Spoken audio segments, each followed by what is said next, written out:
Good morning. हाँ, आज हम लोग परम आईएएस जो कंप्लीट कवरेज 1.5 ईयर्स का करंट अफेयर हम लोग कर रहे हैं, उसमें हमने बैक में बजट कर लिया है। इकोनॉमिक सर्वे कल स्टार्ट किया था हमने यूनियन का, उसमें से कुछ टॉपिक हाफ पोर्शन उसका हम लोगों ने कर लिया है, हाफ लेफ्ट था जो आज हम लोग कवर करेंगे। Now let's start. Now the next topic, sustainable development and climate change.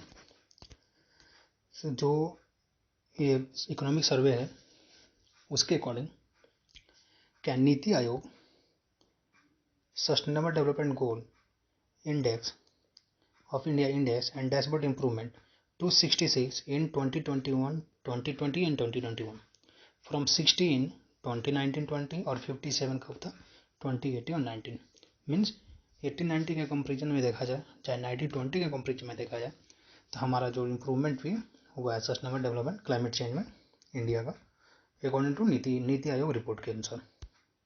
Now India is the 10th largest forest area in the world, मानी इंडिया के पास 10th लार्जेस्ट फॉरेस्ट एरिया है। इन 2020 India rank third, किसमें? Globally increase its forest area during 2010 to 2020, means third position पर था जिसमें increment हुआ था।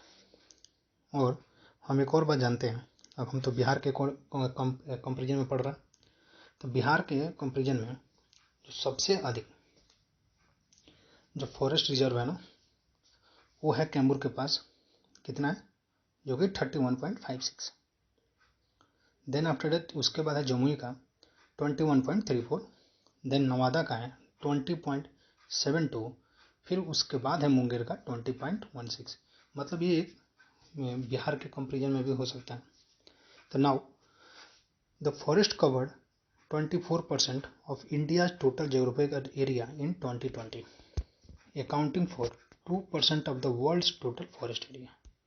मैंने कितना कवर करता है टोटल वर्ल्ड का 2%। Now the plastic waste management amendment rules 2021 amend किया गया था, जिसका एम था it phasing out a single use plastic by 2022। और ये हम जानते हैं कि अभी अनाउंसमेंट इकोनॉमिक सर्वे में किया गया था और 1 जुलाई 2022 से इसको लागू भी कर दिया गया है, जो single use plastic by ban करने के लिए। Now extended producer responsibility for plastic package was notified, जिसको नोटिफिकेशन आ गया है। Now GPI, the compliance status of grossly polluted industry located in the Ganga main stream in its tributaries improved from 39% in 2017 to 81% in 2020। मतलब ये कि जो भी गंगा के जो मेन स्ट्रीम के साइड में जो भी इंडस्ट्री लोकेटेड है, वहाँ पे जो है ना पोल्यूशन को बहुत ही इम्प्रूव किया गया। 2017 में 39% इम्प्रूवमेंट था, जो कि अब बढ़ के 81% इम्प्रूवमेंट हो चुका है 2020 में। Now the prime minister as a part of the national statement delivered on 26th conference party. तो इसमें क्या बोला गया था, जो ग्लासगो में हुआ था, इसमें 2017 तक न्यूट्रल बोला गया था, कार्बन न्यूट्रल होने के लिए पूरे इंडिया को, और भी सारे एम रखा गया था अभी जो हुआ है उसमें, और टारगेट भी किया गया था कि अचीव किया जाएगा। Now the need to start the one world movement, ये किसका है, ये प्राइम मिनिस्टर मोदी का है। Life that is lifestyle for environment, means इसको एक डिस्ट्रक्टिव कंजम्पशन को बचाने के लिए, क्लाइमेट को बचाने के लिए ये स्टार्ट किया जाना चाहिए। Now next topic, agriculture and food management.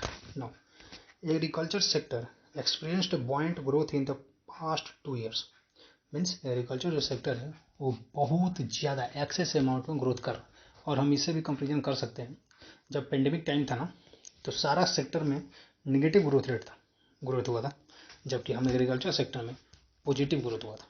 और इसी का मेन रीजन यही था, बिहार का जो जीडीपी का ग्रोथ था ना, जो जीडीपी ग्रोथ पॉजिटिव था और अदर स्टेट का निगेटिव था, क्योंकि हमारा जो बिहार है ना टोटली डिपेंडेंट है एग्रीकल्चर सेक्टर में, इसलिए ना। और ये भी एक वजह ना कि जो एग्रीकल्चर सेक्टर है ना, इसको आप बांध कर नहीं रख सकते, मतलब इसको कवर नहीं कर सकते। पेंडेमिक टाइम में सारा चीज़ लॉक में था, लॉकडाउन कंडीशन में सारा सेक्टर लॉक था, लेकिन हमारा जो एग्रीकल्चर सेक्टर है ना वो ओपन था।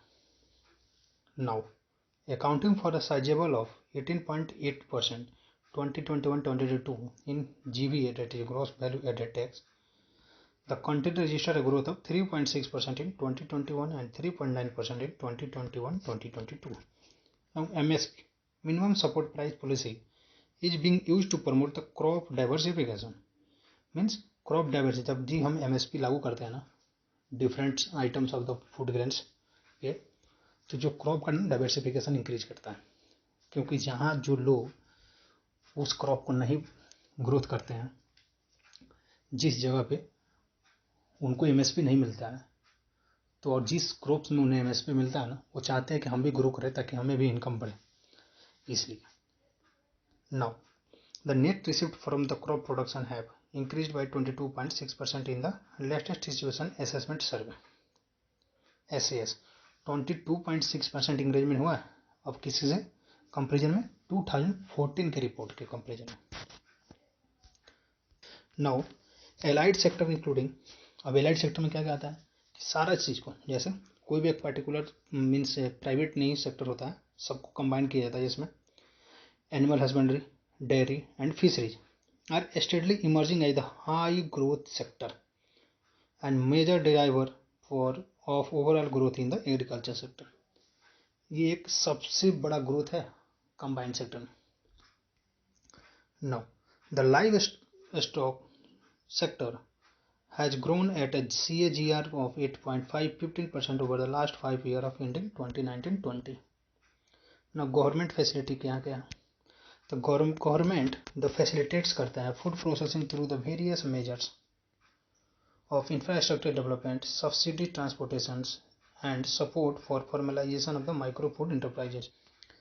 एक क्या है, फूड प्रोसेसिंग के लिए इंफ्रास्ट्रक्चर को डेवलपमेंट करना, सब्सिडी ऑफ ट्रांसपोर्टेशन को प्रोवाइड करना, और support for the formalisation of the micro food enterprises के लिए। Now India runs one of the largest food management program in the world. सबसे बड़ा फूड मैनेजमेंट प्रोग्राम जो है ना, one of the largest food management program जो India launch करता है। Now government has further extended the coverage of the food security network through the scheme like PM गरीब Kalyan Yojana.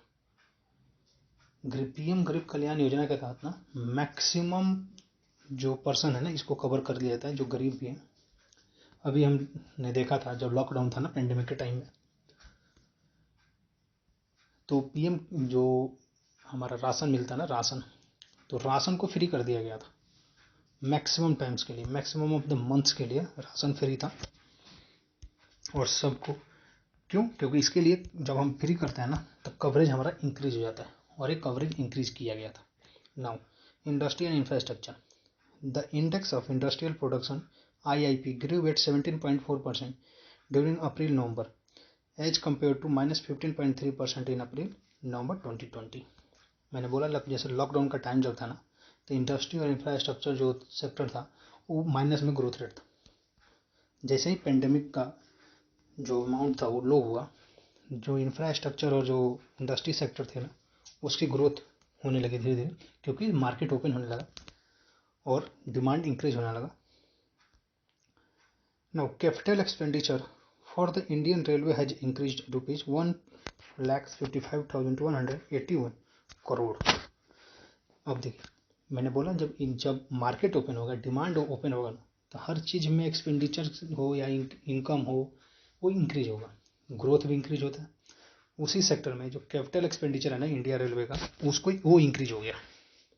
Now extent of road construction per day increase, ये भी increase हुआ in 2020-21 to 36.5 kilometre per day from 28 kilometre per day in 2019-20।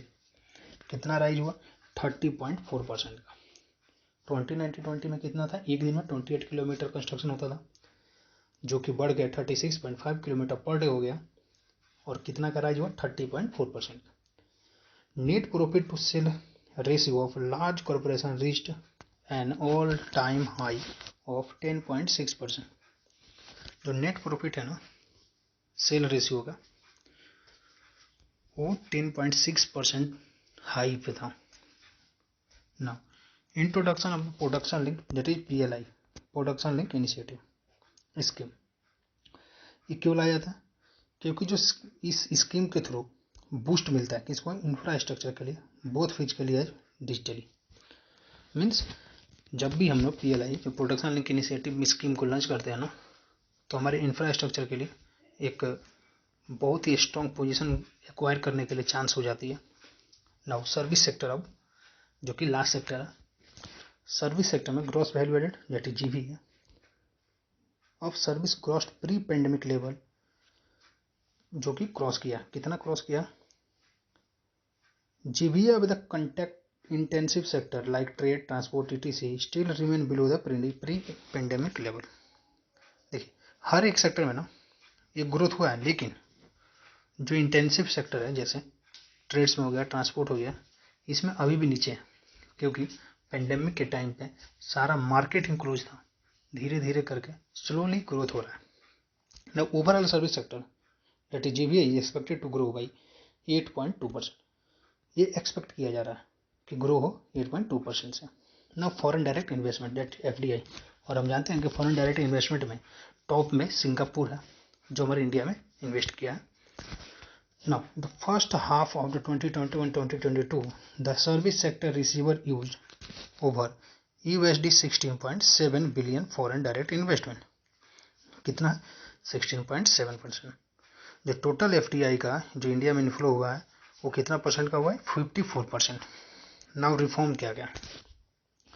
Major government reform include removing the telecom regulation in ITBPO sector and opening of the space sector to the private players। अब reform किया गया है, क्यों? क्योंकि boost up हो, government के पास ज़्यादा revenue आए, उसके लिए क्या किया गया कि जो टेलीकॉम सेक्टर का जो रेगुलेशन था ना उसको रिमूव कर दिया गया और स्पेस सेक्टर को भी ओपन कर दिया गया। किसके लिए? प्राइवेट प्लेयर के लिए। इससे क्या होता है? इनकम इंक्रीज होता है, अपॉर्चुनिटी इंक्रीज होती है, और जो एम्प्लॉयमेंट है ना वो भी इंक्रीज होती है। जैसे LPG रिफॉर्म हुआ था, तो LPG रिफॉर्म में क्या हुआ था कि जो बाहर के जो भी इंडस्ट्री थे ना, मीन्स हम अपना मार्केट को ना ओपन किए थे सबके लिए। मीन्स कोई भी हमारे इंडिया में आ सकता था, मार्केट या इंडस्ट्री को सेटअप कर सकता था, चाहे हम अपना सामान कहीं दूसरे एरिया में भेज सकते थे, वो भी अपना सामान अपने हमारे एरिया में डंप कर सकते थे। तो सेम उसी टाइप्स में यहाँ भी ग्रोथ होता है। Now for the export services export surpassed pre-pandemic level in January-March quarter of 2020-21, grew by 21.6% in the first half of 2021-2022। कितना ग्रोथ हुआ? 21.6%। किसके हाफ में? फर्स्ट हाफ ऑफ द 2021-2022 में, IT सेक्टर में। नाउ स्टार्टअप में अब हम आते हैं। एक बात हम जानते हैं कि world means the India has become the third largest startup ecosystem in the world after US and China. ये एक सबसे बड़ा ग्रोथ है, और आज के टाइम पे हमारे इंडिया में सबसे अधिक स्टार्टअप हो रहा है। क्यों? क्योंकि डिमांड ज़्यादा है और स्टार्टअप इंक्रीज हो रहा है। Now 44 Indian startups have achieved unicorn status in 2021। अब ये भी जान सकते हैं कि जिसका जो ग्रोथ है ना, जिसका जो क्या बोलते हैं उसको, मार्केट वैल्यू बोले तो भी, जैसे अभी एक फिजिक्स वाला एक जस्ट बना है यूनिकॉर्न में, इसका नाम से अभी टॉप 100 में है फिजिक्स वाला। इसके पहले अनअकैडमी भी था, आप में भी आप नाम ये सब जानते होंगे। Now social infrastructure and employment. Now employment क्या है?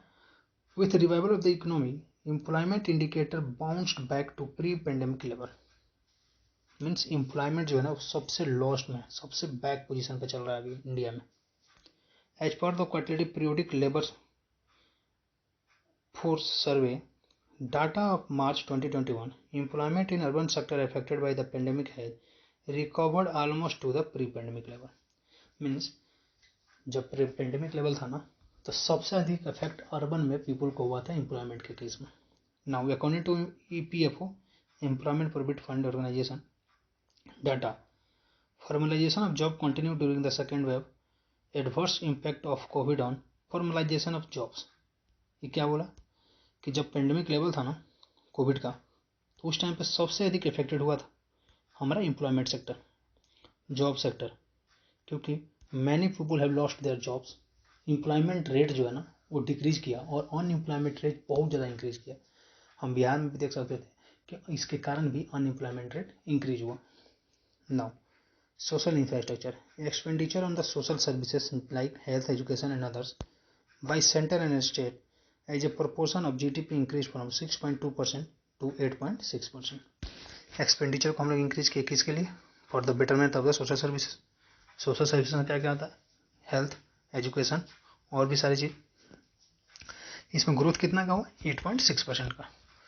Now as per the national family health service 5, हम लोग जानते होंगे कि NFHS 5 जो है एक रिपोर्ट जारी करता है जिसमें लोग फर्टिलिटी रेट हो गया, मोर्टेलिटी रेट हो गया, मीन्स स्कीम कितने प्रोवाइड हो रहे हैं, क्या कंडीशन है, क्या सिचुएशन है। हम बिहार का भी कभी देखे थे नेशनल हेल्थ सर्वे, उसमें बेड पर बेड के बारे में बताया गया था कि हॉस्पिटल में कितने बेड कितने के लिए। ये सारा रिपोर्ट जो है वो national family health service provide कराता है। तब देखिए क्या बोला इसके अकॉर्डिंग, नेशनल लेवल पे टोटल फर्टिलिटी रेट वो डाउन हुआ, came to down to 2 in 2019-21 from 2.2 in 2015-16। मीन्स 15-16 के कंपेरिजन में हमारा 19-21 में वो डाउन हुआ कितना? 2.2 से 2 पे। Infant mortality rate under 5 mortality rate and institutional birth have improved in 2019-21 over year of 2015-16। मीन्स 15-16 के कंपेरिजन में 19-20 में इंक्रीज हुआ। नाउ अंडर जल जीवन मिशन 83 डिस्ट्रिक्ट हैव बिकम हर घर जल डिस्ट्रिक्ट। 83 डिस्ट्रिक्ट जो है ना हर घर जल पहुंचाने वाला डिस्ट्रिक्ट बना है। उसमें सबसे पहला डिस्ट्रिक्ट जो मध्य प्रदेश का है। Now increase allotment of funds to Mahatma Gandhi national rural employment guarantee scheme मनरेगा। डेट इज मनरेगा में ना जो फंड्स है ना उसको इंक्रीज किया गया। क्यों? क्योंकि जितने भी पेंडेमिक में ना लोग थे घर पे आए थे और उनके पास एम्प्लॉयमेंट नहीं था, खाने के लिए पैसे नहीं थे, तो उनके लिए मनरेगा में फंड्स को इंक्रीज इसलिए किया गया ताकि लोग एम्प्लॉयड हो सके मनरेगा में और अपने सस्टेनेबिलिटी को ईजी वे में आगे कंटिन्यू कर सकें। Now in addition to the national health mission union budget 2021-22 announced the Ayushman Bharat Health Infrastructure Mission, a newly central responder scheme to develop a capacity of the primary, secondary and tertiary health care system, strengthening existing national institution and create a new institution to cater to detection of the cure of a new and emerging disease। अब देखिए क्या जो national health mission है ना union budget 2021-22 में announcement हुआ था किस चीज़ का? Ayushman Bharat health infrastructure mission का, जो कि सेंट्रली स्पॉन्सर्ड स्कीम है। वो डेवलप क्या कर रहा है और किस चीज़ को डेवलप किया जा रहा है? Capacity of the primary, secondary और टर्शियरी हेल्थ केयर सिस्टम को स्ट्रेंथनिंग किया जा रहा है, नेशनल इंस्टीट्यूशन को क्रिएट किया जा रहा है, न्यू इंस्टीट्यूशन को। अब ये सब चीज़ को करने की क्या जरूरत है कि जो मैं जैसे हमारा कोविड का पेंडेमिक आया था वही ठीक उसी प्रकार अगर कोई और भी पेंडेमिक आता है तो हम उससे लड़ सकें। Now India is among the few country producing the covid vaccine. और ये भी हम जानते हैं कि इंडिया वर्ल्ड में इंडिया भी एक ऐसा देश है ना जो खुद का अपना वैक्सीन को प्रोड्यूस किया था जिसका नाम क्या था? कोवैक्सीन। और इसका नाम हम जानते होंगे किसके थ्रू? आत्मनिर्भर भारत स्कीम के थ्रू। तो इसका जो कोवैक्सीन का जो फुल फॉर्म क्या है? जो फर्स्ट डोमेस्टिक है क्या? कोविड-19 vaccine whole virion inactivated corona virus vaccine, जो इसका कोवैक्सीन का फुल फॉर्म। किसने डेवलप किया? Bharat Biotech International Limited with a collaboration with National Institute of Virology of Indian Council of Medical Research that is ICMR के साथ। मीन्स ICMR के साथ मिलकर इन्होंने भारत बायोटेक जो है इंटरनेशनल लिमिटेड है ये डेवलप किया था, जो इंडिया का made in India first covid vaccine appoint किया गया, मतलब लॉन्च किया गया था। इसके पहले हम जानते हैं कि कोवैक्सीन भी है और एक और है इसका कोविशील्ड। तो कोविशील्ड जो है ना मेड इन इंडिया नहीं, मेड इन यूके से सैंपल लेकर यूके के कोलैबोरेशन से हमारा सीरम इंस्टीट्यूट जो है ना वो डेवलप करता है इंडिया में और इंडिया के लोगों के लिए, ठीक है। इसलिए हम कोविशील्ड को मेड इन इंडिया वैक्सीन नहीं बोलते। नाउ आज के लिए इतना ही। अब जो नेक्स्ट डे होगा हम अपॉइंटमेंट्स वन लाइनर जो मीन्स इंडिया में जो नंबर 1 पे जो पर्सन हैं उनके बारे में मैंने अलग करेंट अफेयर्स अलग पोर्शन करेंगे। हमने अभी तक जो है इसमें इकोनॉमिक सर्वे कर लिया। इकोनॉमिक सर्वे के बाद हमने बजट कर लिया। तो इकोनॉमिक सर्वे किसका किया? इकोनॉमिक सर्वे हमने यूनियन का भी किया। इकोनॉमिक्स और बजट हमने यूनियन का भी किया और बिहार का भी किया, तो क्योंकि हम लोग बिहार स्पेशल नहीं पढ़ रहा इसलिए। और क्या क्या हमने किया, वन लाइनर करंट अफेयर को भी कवर किया।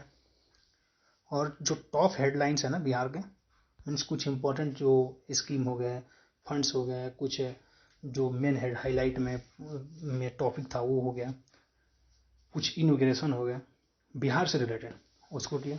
अब आगे जो है हम लोग अपॉइंटमेंट करेंगे, फिर उसके बाद इंडियाज फर्स्ट न्यूज़ करेंगे, फिर गवर्नमेंट का स्कीम भी करेंगे, हम इंटरनेशनल समिट भी करेंगे। मीन्स आज के लिए इतना ही। जो नेक्स्ट क्लासेस होगा किस चीज़ को होगा, अपॉइंटमेंट के लिए। Now thank you.